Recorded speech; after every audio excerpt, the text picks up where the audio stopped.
se casser la voix.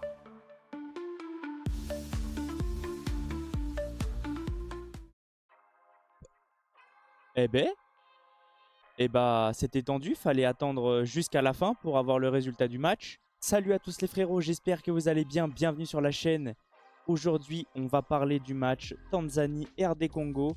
Pour tous ceux qui ont vu mon message et pour tous ceux qui ne l'ont pas vu sur ma chaîne YouTube, j'ai annoncé qu'aujourd'hui, je ne ferai pas de vidéo avant-match, de vidéo pronostic et que j'allais me concentrer sur deux matchs, réagir à deux matchs différents aujourd'hui. Beaucoup m'ont réclamé de réagir au match du Congo, donc c'est ce que je vais faire. Et ce soir, je réagirai au match du Maroc. Comme je vous ai dit, j'ai tout fait pour pouvoir me libérer, pour pouvoir vous faire cet après-match. J'ai regardé le match de A à Z et je peux vous jurer, c'était très tendu. C'était un match assez compliqué, hein. Comme j'avais annoncé, la Tanzanie attendait beaucoup le Congo. Déjà au match aller, c'était très compliqué. Et c'était chaud quand même, hein, parce qu'il aura fallu attendre jusqu'à la 88e minute. Par contre, à partir de la 88e minute, s'il y aurait eu 3 ou 4-0, c'était normal, hein. Parce que le Congo rate un gros face-à-face. Et je pense que le joueur est un petit peu perso. Il aurait pu faire la passe à son coéquipier pour pouvoir mettre plus de buts. Mais au final, c'est le Congo qui fait un sans faute depuis le début de la compétition des qualifications. Et le Congo est qualifié pour les phases finales de la Coupe d'Afrique des Nations. Donc en tout cas, félicitations. Il y a beaucoup de choses à dire durant ce match-là. Déjà, on va parler de chaque mi-temps parce que j'ai vu une mi-temps différente de l'autre. J'ai eu la sensation que c'était pas le même Congo. En première mi-temps, j'ai eu l'impression qu'il laissait beaucoup le ballon à la Tanzanie. Il laissait beaucoup la Tanzanie créer le jeu et eux, ils évoluaient beaucoup en contre. Après, ça a plutôt marché parce que la Tanzanie a frappé, mais c'était pas des occasions très dangereuses. Le Congo, oui, a eu des occasions dangereuses et a été beaucoup plus réaliste et beaucoup plus intelligent sur les occasions créées. Mais je dirais que la Tanzanie a posé quand même des problèmes au Congo.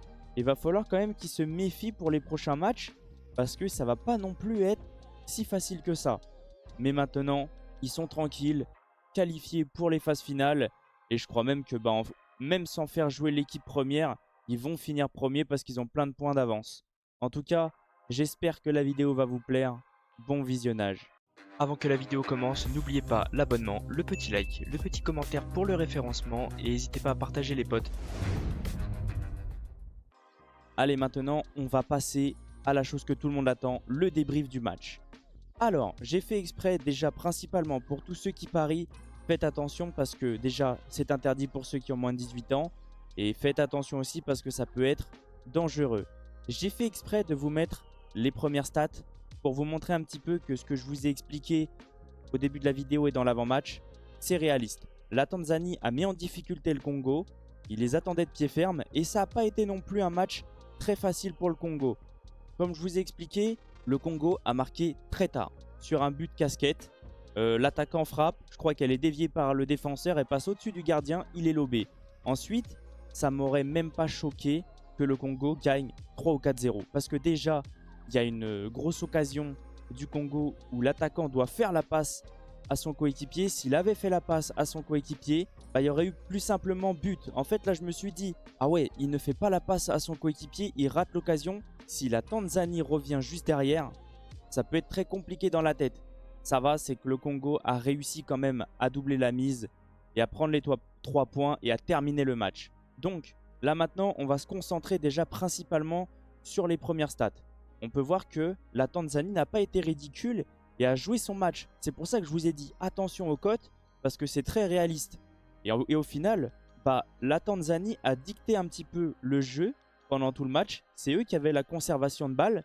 Mais le reste, le Congo a été beaucoup plus réaliste devant les buts, beaucoup plus intelligent à gérer ses occasions parce qu'on peut voir 11 tirs pour la Tanzanie, mais juste 2 tirs cadrés et une grande chance. Alors que là, le Congo, on est sur 10 frappes, 7 cadrés, 2 grandes chances. Donc, ils ont été quand même beaucoup plus réalistes. Maintenant, on va se concentrer sur les stats que je vous expliquais tout à l'heure. La première mi-temps a été un petit peu compliquée pour le Congo. La Tanzanie avait énormément le ballon et le Congo a souffert énormément. Après, sur chaque occasion, j'avais l'impression que le Congo jouait beaucoup en contre en première mi-temps. Et ça restait quand même un petit peu dangereux, malgré que la première mi-temps était pour la Tanzanie, avec 5 tirs, 0 cadré par contre. mais une grande chance manquée. Donc ça veut dire que la première mi-temps, le Congo s'est fait malgré tout peur. Par contre, après, eh ben, le Congo est revenu avec des nouvelles idées, un nouveau rythme, une nouvelle intensité, une nouvelle façon de jouer. Je pense que là, ils ont essayé de garder un peu plus le ballon par rapport à la première mi-temps. La Tanzanie était un petit peu plus en difficulté. Malgré ça, la Tanzanie a encore eu des frappes et des tirs cadrés, mais cette fois-ci, pas de grande chance. Par contre, cette mi-temps-là a tourné clairement en faveur du Congo. 6 tirs, 5 cadrés, 2 grandes chances, 2 buts, mais 2 grandes chances manquées. C'est pour ça que je vous ai dit, ça m'aurait pas choqué que ça finisse en 4-0. Et je pense qu'on ressent à peu près tous pareil. Mais maintenant, le plus dur est fait pour le Congo. Premier, si je dis pas de bêtises, voilà, 12 points qualifiés d'office parce qu'il reste 3 matchs pour la Guinée. La Tanzanie ne pourra plus revenir parce qu'ils ont perdu 2 matchs mais ne pourront pas en gagner autant que le Congo. Alors s'ils gagnent leurs deux matchs, ça fait 10 points. Donc le Congo est assuré d'être qualifié. Maintenant, assurer encore plus d'essayer de finir premier pour essayer... Je ne sais pas si ça se passe comme l'Euro, si le premier joue un deuxième ou si c'est au hasard et c'est un tirage au sort. N'hésitez pas à me dire. Mais si le Congo peut finir premier et même assurer un match nul, je pense qu'ils vont le faire. Mais là, le Congo finit très très bien son match, joue très très bien au football. Et maintenant, on va revenir un petit peu sur les compositions. Et là, j'ai remarqué des joueurs et vraiment, ils font du bien à cette équipe-là. Déjà, la défense, c'est plutôt pas mal. Il y a de l'expérience, c'est costaud. Mais par contre, je voulais revenir sur Mbemba. Et vraiment, il n'a pas de rythme parce qu'il ne joue pas avec Marseille, si je dis pas de bêtises. Est-ce qu'il a retrouvé un club? Je sais pas. N'hésitez pas à me dire s'il a retrouvé un club. Mais en tout cas, on sent qu'il y a de l'expérience, on sent que c'est solide, même sans rythme. Je pense qu'il s'entraîne à part, je pense qu'il s'entraîne tranquillement chez lui. Et on voit, ça reste solide, ça reste le capitaine. Et sur chaque duel, il est là, il est présent, il rassure sa défense, il rassure son gardien, il rassure son équipe et même son coach. Donc j'ai beaucoup aimé. Et il y a un joueur, alors vous allez me dire, si vous ressentez un petit peu comme moi, c'est...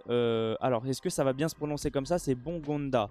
Et je crois qu'il joue à Moscou, voilà. Donc il joue au Spartak Moscou. Et bah vraiment, je peux vous jurer que c'est un bon joueur. En 1 contre 1, il fait très très mal à ses défenseurs. À chaque fois, il a mis clairement son défenseur en difficulté. Bon, des fois un petit peu perso, mais c'est pardonné parce que pour moi, il a fait un très très bon match. Et aussi, eh ben, on va revenir sur le coaching gagnant du coach. Il fait rentrer 3 joueurs. Et ces 3 joueurs-là sont décisifs. Et il n'y a que eux qui sont décisifs. Une passe des deux autres et un doublé du meilleur joueur qui est rentré. Donc, c'est un coaching gagnant. Il a réussi à faire gagner son équipe avec un meilleur coaching qu'en première mi-temps. Déjà, son équipe était beaucoup plus à l'aise, jouait différemment. Et l'adversaire a été clairement mis en difficulté en deuxième mi-temps. Donc voilà. En tout cas, bah moi, j'avais annoncé une victoire du Congo 1-0. Ça aurait pu se passer, mais c'est mieux. Je pense que c'est mieux, les supporters sont contents. La qualification est assurée, la première place, même à 90%, c'est réglé. Et je vois quand même une belle équipe, malgré tout. Mais il va falloir quand même corriger quelques petites choses parce que déjà, laisser le ballon et se mettre en difficulté en première mi-temps, je trouve ça un petit peu dommage. Mais sinon, c'est géré à 100% et le Congo fait un sans faute, comme écrit dans la miniature. En tout cas, n'hésitez pas à me dire ce que vous avez ressenti du match. Donnez-moi vos avis. J'aurais essayé et j'aurais réussi à vous faire la vidéo pour tous ceux qui me l'ont réclamé. J'aurais tout fait pour. Et puis voilà, moi j'ai trouvé un match plutôt agréable. Et puis voilà, maintenant j'attends vos réponses. Merci à tous ceux qui sont restés du début jusqu'à la fin. On se retrouve ce soir pour le débrief du match du Maroc. Encore une fois, comme je vous ai promis, 2 vidéos réactions aujourd'hui. Et puis je vais vous laisser sur ça. Et comme je vous dis à chaque fois, n'hésitez pas à rejoindre mes différents réseaux et surtout mon serveur Discord. Ça me ferait extrêmement plaisir. On se retrouve ce soir.